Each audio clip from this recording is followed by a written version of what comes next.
Well, you guys are really eating up these Ed and Lorraine secrets, so here we are with some more. Here are the top 5 terrifying secrets Ed and Lorraine Warren tried to hide from us, part 3. Number 5 on this list is the haunting in Connecticut. This haunting is the haunting of the Snedeker family. Listverse writes, after renovations on the house were complete, Carmen Snedeker entered the basement for the first time. There, she found embalming equipment and body tags with the names of the deceased. The family soon realized that the house was infested with demons. Carmen witnessed the water in her mop bucket turn a different color. She recalled the mop water was blood red. I mean a deep, deep red. It made my skin crawl.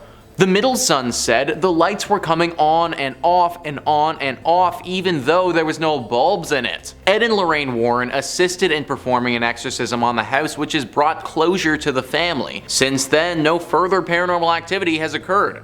The Snedeker family remained in the house for 2 more years before they relocated to Tennessee. So guys, all of this is well and good, and it's what the Warrens want you to believe. Is it true? Probably not. You see, they had someone come in and write a book about the events that happened here.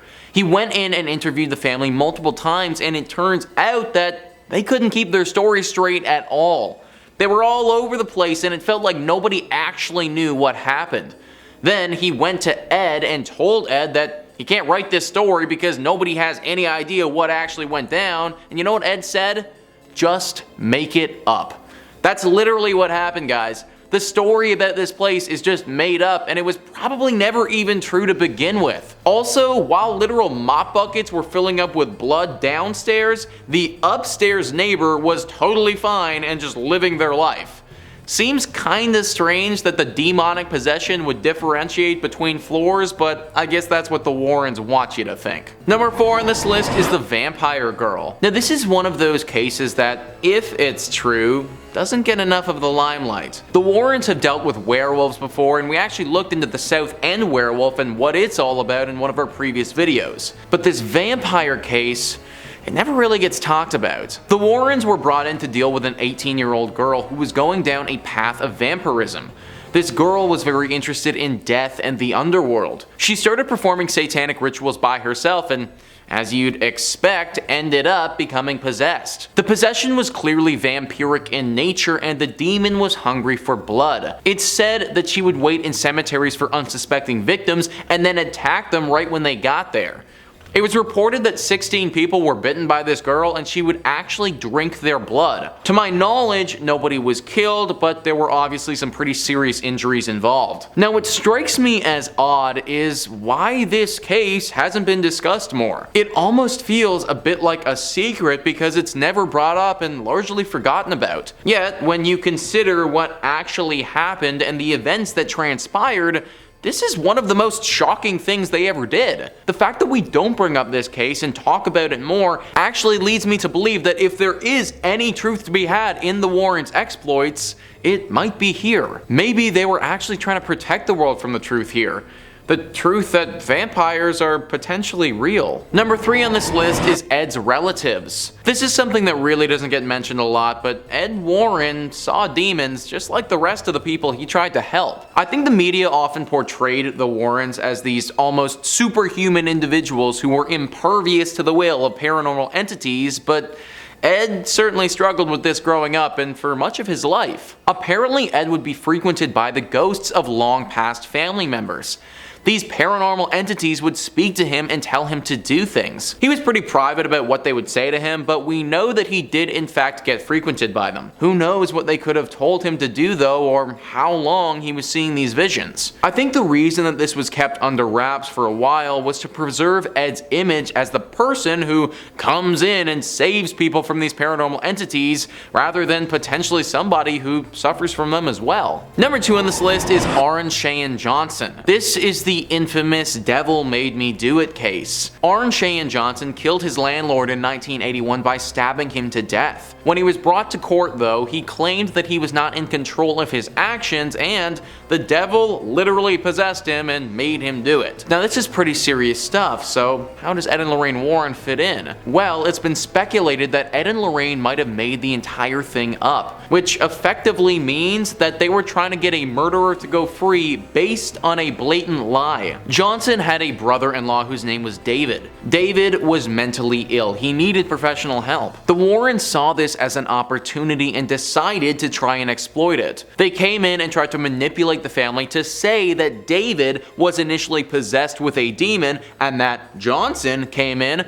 told the demon to take his body instead, and saved David from said demon. If the public believed this, then the Warrens would be smack dab in the center of a massive demon case. David and his family would get a lot of money from publicity deals, and the murderer Johnson would get off scot-free. It was a win-win-win for everyone except the justice system. Well, David's family wasn't happy about it after some thinking. They ended up suing the Warrens, claiming that they manipulated them and tried to get a guilty man to walk free, which, if everything that I just said is true, they did actually do. Just another secret that came out that they didn't want to be revealed. And finally, number 1 on this list is Annabelle. In our last part of the series, we were breaking down some of the Warrens' cases and talking about how some of them may have been fraudulent. Well, a lot of you were commenting on that video asking about one of their most famous cases that I haven't brought up yet.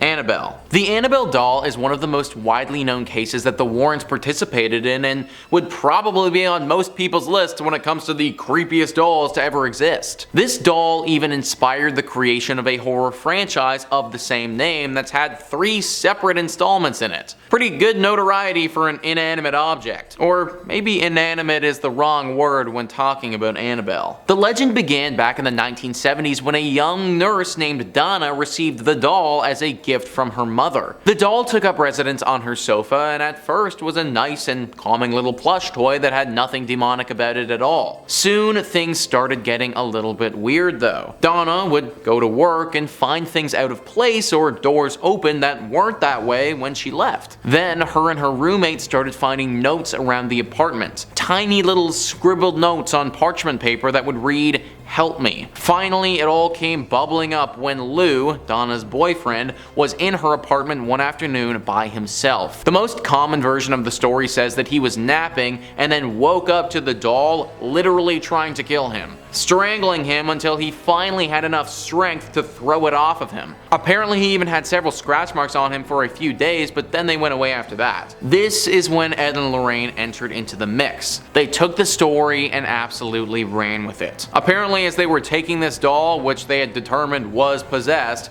as they were taking it back to a safe place, it tried to crash their car several times, and only putting holy water on it would stop this interference. Of course, no one else was actually in the car at the time, so we just sort of need to take their words for it. And that's actually the thing with this story. The only actual evidence or proof about this doll is that they told people it was haunted. There's no video of it moving, there's no pictures of it acting crazy. Anytime I've seen it, it just looks like a regular doll. Because of this, we can't say that it's fake, but we also can't really say that it's real either. I will say, after everything we revealed in the last video, I'm starting to have a hard time just accepting what Ed and Lorraine tell me. So honestly, Annabelle being fake could definitely have been another one of those secrets that they just didn't want us knowing about. But there you have it, guys. That is our list of the top 5 terrifying secrets Ed and Lorraine Warren tried to hide from us, part 3. Please let me know in the comments down below what you thought about this list and some other crazy secrets that you guys may know about. Also, please hit the like and subscribe button. Thanks so much for watching. I've been your host, Nicholas Playlog, and I'll catch you next time.